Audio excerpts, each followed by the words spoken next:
Hi guys, Sheena here.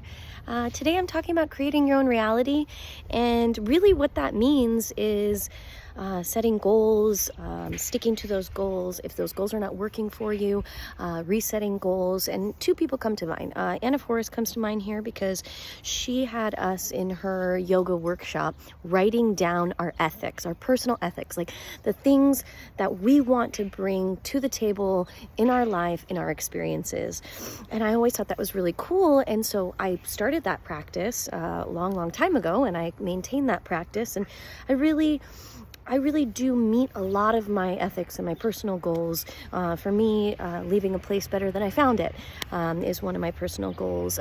Bringing joy into people's lives is one of my personal goals. And I noticed as I began doing that practice that a lot of the stuff that I wanted to invite in my life showed up in my life, and that's that whole creating your own reality. And the second one was a good friend of mine brought me to this workshop where they talked all about essentially committing to yourself and doing what you say and how important your word is.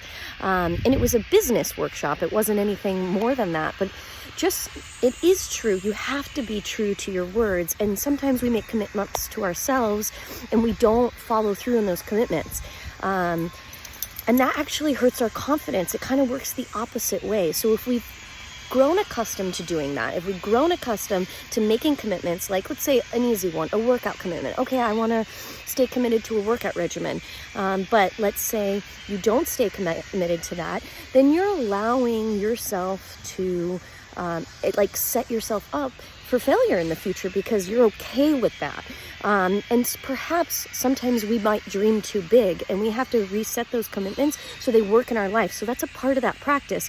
And then we want to be careful about when we do set commitments and say, can we really make those commitments? Are those possible for us?